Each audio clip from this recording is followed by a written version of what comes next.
Weilà raga! How's it going, everybody? Welcome to the second episode of Advanced Italian. Today I'm going to teach you guys the Congiuntivo Passato, which is called the past subjunctive tense in English. This tense builds right off of the stuff that I went over in Advanced Italian 1, so if you haven't seen that video yet, feel free to take a look at it. The link will be down below in the description. You can also take a look at the blog post that I'll be reading off of. That way you guys can see everything that I'm talking about just in written out form. The link for that will be in the top line of the description. Basically, the Congiuntivo Passato is used in a lot of the same ways as we use the Congiuntivo Presente, which is the present subjunctive tense.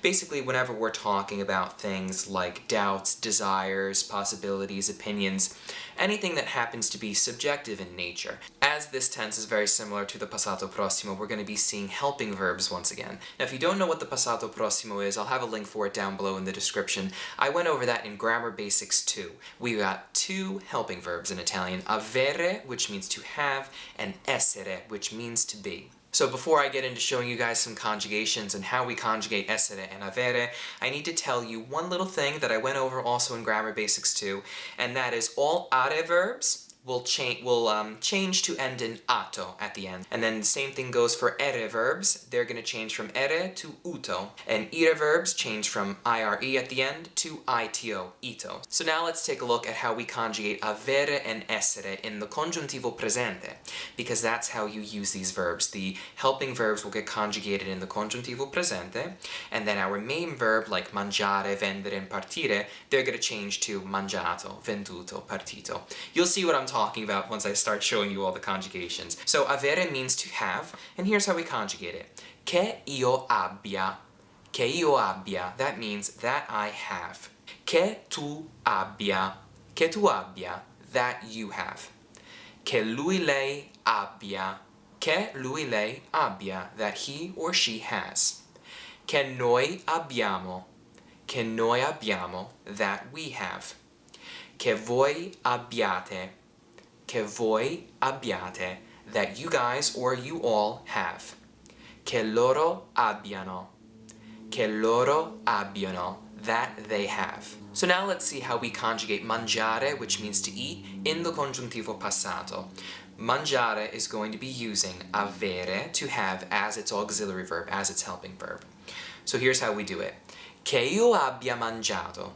Che io abbia mangiato. That I have eaten, or that I ate. I guess you could say, because they're using a helping verb in Italian, we could kind of say I have eaten is maybe the best translation we could possibly give, but it really doesn't matter because the Italians will use this phrase, che io abbia mangiato, for saying either that I ate or that I have eaten. So just know it kind of just, for these two kinds of phrases that you can say in English, they've got one way of saying it in Italian. Che tu abbia mangiato. Che tu abbia mangiato, that you ate or that you have eaten. But you're probably going to find in the subtitles, I'm just going to say the that you ate translation. I'm probably always just going to be using those. Che lui lei abbia mangiato. Che lui lei abbia mangiato. That means that he or she ate. Che noi abbiamo mangiato. Che noi abbiamo mangiato. That we ate. Che voi abbiate mangiato. Che voi abbiate mangiato. That you guys or you all ate. Che loro abbiano mangiato. Che loro abbiano mangiato. That they ate. So now let's take a look at the verb mangiare conjugated in the congiuntivo passato in a phrase. Non penso che abbiano mangiato il pesce. Non penso che abbiano mangiato il pesce. That means I don't think that they ate the fish. You could also say, I don't think they ate the fish. Sometimes in English we don't always use the word that in the translation, so that's why I've got the word that in parentheses over here. So now let's move on to taking a look at an ere verb conjugated in the congiuntivo passato. I've got for you guys the verb vendere, which means to sell. Che io abbia venduto. Che io abbia venduto. That I have sold, or simply that I sold. Che tu abbia venduto. Che tu abbia venduto. That you sold. Che lui lei abbia venduto. Che lui lei abbia venduto. That he or she sold. Che noi abbiamo venduto. Che noi abbiamo venduto.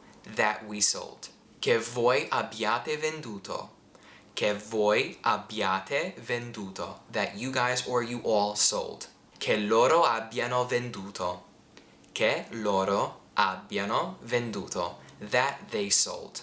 And now let's take a look at vendere, conjugated in the congiuntivo passato, in a phrase. Spero che tu non abbia venduto la tua macchina. Spero che tu non abbia venduto la tua macchina. Let me say that a little slower. I'm realizing now that maybe I said it a bit too fast. Spero che tu non abbia venduto la tua macchina. Alright, this means, I hope that you haven't sold your car. This can also get translated to as, I hope that you didn't sell your car. Oftentimes in English, we can use to have and to do interchangeably, especially in situations like this. I just want to show you this because it's really up to you. You know what I mean? Whatever you're thinking in your head, you know, there's a way to say it in Italian. Kind of get where I'm getting at here? Now I'd like to move on to showing you guys how you conjugate an ire verb in the congiuntivo passato. But what I'm going to do is show you a verb that uses essere as its auxiliary verb, as its helping verb. And the verb I got for you guys is partire, which means either to depart or to leave. It just depends on, you know, how you're using it. You know, do you mean it to say that someone's departing from somewhere? Or are you using it to mean that somebody left somewhere? You know, they're kind of synonyms of each other. But before we do that, we need to see how we even conjugate essere in the congiuntivo presente. Che io sia. Che io sia. That means that I am. Che tu sia. Che tu sia. That you are. Che lui lei sia. Che lui lei sia. That he or she is. Che noi siamo. Che noi siamo. That we are. Che voi siate. Che voi siate. That you guys or you all are. Che loro siano. Che loro siano, that they are. So now let's take a look at how we actually conjugate partire in the congiuntivo passato, and remember we're using essere as our helping verb, but we have to be mindful of gender and the amount of things we're talking about, okay? Che io sia partito. Che io sia partito. This means that I left or that I departed. It can also mean that I have left or that I have departed. Though we're using essere, which means to be, and we know that to be is not the same as to have. In English, we only say that I have departed. We don't say that I am departed or that I am left. So that's why in English we're using the verb to have, whereas in Italian we're using the verb to be. It's just the way it works. Just the way it works. Don't read into it too much. So I could either say che io sia partito or che io sia partita. Che io sia partita. That's why in the subtitles down below I've got a slash, I've got an O and then an A. And I know that can look a little funny, but that's just to let you know that the verb is either going to be partito with an O or partita with an A. Because it depends on the person who's talking, is a boy or a girl. Me being a boy, I'm going to say partito. If I were a girl, I would have to say partita. Let's take a look at the next one because it's the same thing basically.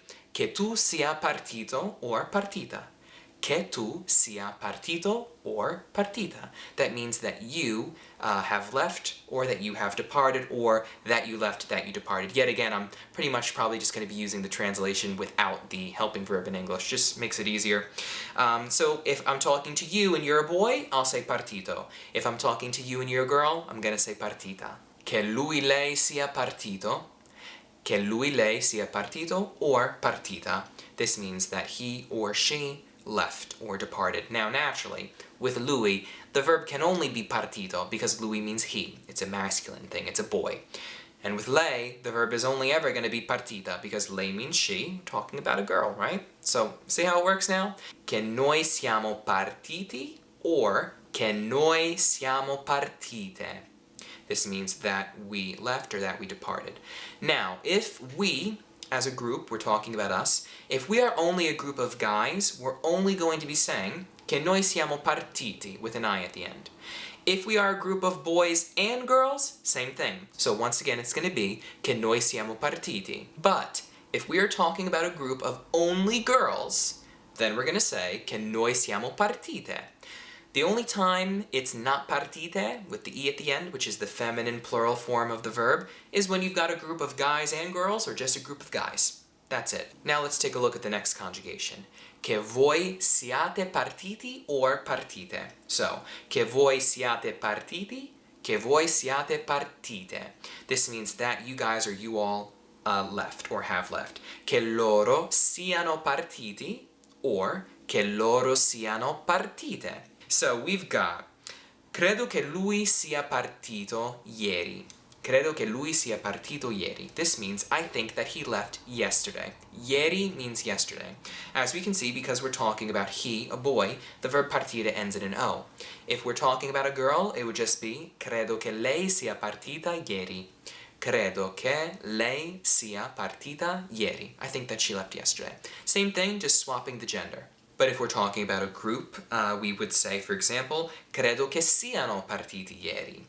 I think that they left or departed yesterday. And this, because it is partiti, we know that we're talking about either a group of guys and girls, or a group of just guys, or a group of masculine things, or a group of masculine and feminine things. It just depends on the context. That's why I'm telling you, this is just because it's all the rules, you know what I mean? But credo che e penso che, they're kind of interchangeable a little bit, because I found the Italians use credo, il verbo, I'm starting to speak Italian. They use the verb credere, which means to believe, very often, and I think that kind of goes back to the fact that in Italian they tend to speak a little bit more formally than we do in English. Like, I don't know, at least for me, I know that I don't say I believe, something all the time. I usually just say I think. But in Italian, you can kind of say credere, to believe, and pensare, to think, kind of interchangeably. Alright guys, so that is everything for the second episode of Advanced Italian. Thanks so much, as always, for tuning in and checking this out. I really hope that you liked it, and always remember to spread the love.